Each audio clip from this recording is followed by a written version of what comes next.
Cuando los planes de una guerra rápida fracasaron, el ejército de Estados Unidos respondió con violencia desmedida. En este capítulo, gracias a la investigación de el Dr. Luis Arturo García Dávalos, miembro de la asociación, y narrada por Ángel Ebrián Loera Corsino, veremos cómo la resistencia del pueblo mexicano desató una ola de masacres, saqueos y represión. Esta es la historia de cómo se impuso el miedo cuando no bastó la fuerza. Esa es la historia de arrasar contra el que resista. God Bless America. Violencia ante la resistencia e impotencia de ver fallar sus planes.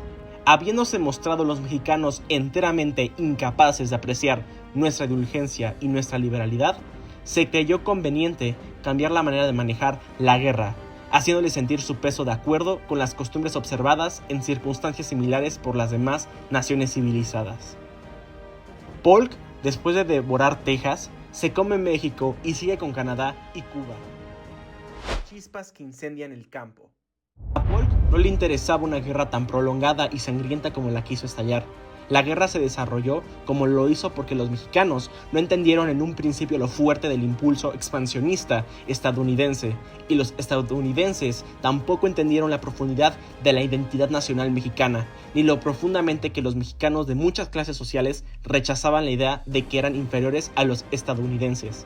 Para muchos mexicanos, la ambición de sus vecinos del norte de apoderarse de parte de sus territorios era un impulso criminal, un impulso que no esperaban de una república hermana con tantas cualidades admirables.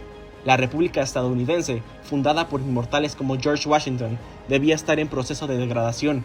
Si la depravación de los estadounidenses sorprendió a los mexicanos, a aquellos los sorprendió que estos resistieran su agresión tanto como lo hicieron. La visión racista de un México cuya población débil e inferior tenía poca identificación con la identidad nacional hizo que muchos estadounidenses creyeran que la guerra sería breve y gloriosa. Las cosas no han cambiado en la Primera Guerra Mundial Comercial 2025. Sitio y masacre de Veracruz, 9 al 29 de marzo de 1847. Estados Unidos. Comandantes Winfield Scott, Comodoro Perry, por mar y David Conner. Primer ataque anfibio de la historia, 20 barcos de guerra y 50 con pertrechos.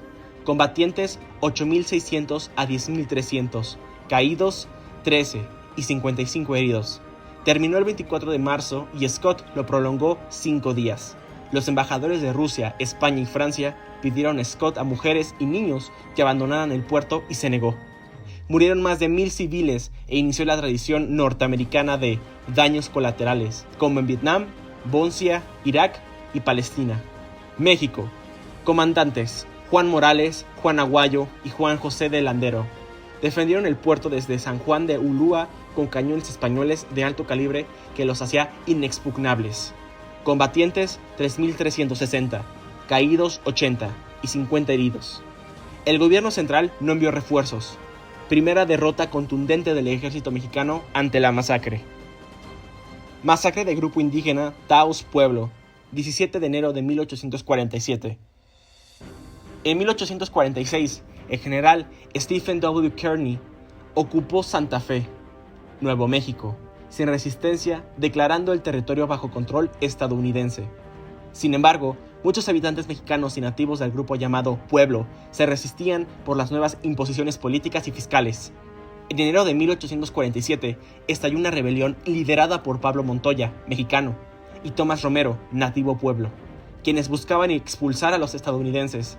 Los rebeldes atacaron y mataron al gobernador estadounidense Charles Bent en su casa de Taos. Luego, un grupo de sublevados se refugió en la iglesia de Taos Pueblo, resistiendo el avance de las tropas estadounidenses y voluntarios anglosajones. El coronel Sterling Price, al mando de las fuerzas estadounidenses, sitió el pueblo y bombardeó la iglesia con artillería. El número de bajas del enemigo en la batalla del pueblo de Taos fue entre 600 y 700 de ellos. Cuando los rebeldes se rindieron, muchos fueron ejecutados sumariamente. El número de bajas del enemigo en la batalla del pueblo de Taos fue entre 600 y 700. 150 fueron muertos, heridos no sabemos cuántos. Nuestras bajas fueron de 7 muertos y 45 heridos, muchos de los cuales murieron después. Esos 150 civiles se habían encerrado en la iglesia y fueron quemados vivos dentro de la misma. Masacre de Rancho Domínguez, California, 7 al 9 de octubre de 1846. Las fuerzas lideradas por José Antonio Carrillo y José María Flores emboscaron a los marines estadounidenses que intentaban reabastecerse. Los mexicanos californianos usaron tácticas de guerrilla y cañones improvisados, incluyendo uno conocido como el matamoscas, causando bajas a los invasores.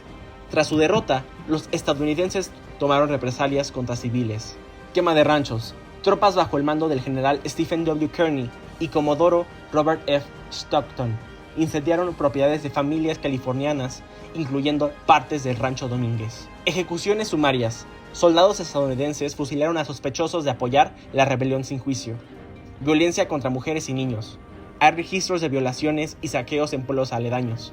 Juan Sepúlveda, un californio, relató en sus memorias cómo los estadounidenses robaron ganado y destruyeron cosechas, dejando a familias enteras en la miseria. El diario del teniente William H. Emory, oficial de Kearny, admite que se cometieron excesos durante la campaña. Masacre de Paso del Norte, 25 de diciembre de 1846. Después de ocupar Santa Fe en agosto de 1846, el coronel Alexander Doniphan lideró una fuerza de voluntarios estadounidenses, principalmente de Missouri, en una campaña para tomar el norte de México, enfrentándose al ejército mexicano en la batalla de El Bracito, también llamada Batalla de Temascalitos, cerca de lo que hoy es Ciudad Juárez, Chihuahua, México. Fuerzas en combate. México, 500 soldados, principalmente de la milicia de Chihuahua, al mando del coronel Antonio Ponce de León. Estados Unidos, 500 soldados del primer regimiento de voluntarios de Missouri, bajo el mando del coronel Alexander Doniphan. Resultado, victoria estadounidense, con bajas mexicanas estimadas entre 43 muertos y 150 heridos, contra solo 7 heridos del lado estadounidense. La masacre. Aunque la batalla en sí fue un enfrentamiento militar convencional, los días posteriores estuvieron marcados por atrocidades cometidas por las tropas estadounidenses, fusilamientos de prisioneros heridos rematados por los voluntarios de Missouri, ejecución sin juicio de soldados mexicanos a pesar de haberse rendido, saqueo y violencia de la población civil. Tras la batalla, las tropas estadounidenses saquearon Paso del Norte, su colonia El Paso y pueblos cercanos, y cometieron abuso contra la población civil. Hubo denuncias de violaciones y robos por parte de los voluntarios, quienes actuaban con impunidad.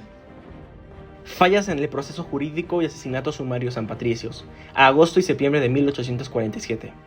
El Batallón de San Patricio fue una unidad militar compuesta principalmente por soldados irlandeses y otros inmigrantes católicos que desertaron del ejército estadounidense para luchar del lado mexicano en la invasión estadounidense. Muchos de sus integrantes eran inmigrantes irlandeses y alemanes recién llegados a Estados Unidos, reclutados forzosamente o engañados para unirse al ejército estadounidense. Sufrían discriminación religiosa y maltrato por ser católicos en un ejército dominado por protestantes. Al ver las injusticias cometidas por las tropas estadounidenses en México, saqueos, violaciones, profanación de iglesias, decidieron desertar y unirse a México, país católico que les ofreció tierras y ciudadanía a cambio de su servicio. Al desertar del ejército norteamericano, se llevaron armas y unos cañones volantes recién diseñados. Se convirtieron en una agrupación letal para el ejército invasor y un fuerte apoyo a los mexicanos. Liderados por John Riley, un irlandés exsoldado estadounidense, lucharon en batallas clave: Batalla de Monterrey, 1846, y Batalla de Buenavista, 1847, obligando a los norteamericanos a retirarse y suspender la invasión por el norte. Batalla de Churubusco, 1847. Aquí fueron derrotados y muchos capturados. Los estadounidenses consideraban a los sanpatricios traidores y los castigaron brutalmente por el fuerte daño que les causaron, exigiendo a las autoridades eclesiásticas y civiles de la Ciudad de México estar presentes como testigos. Ahorcamientos masivos.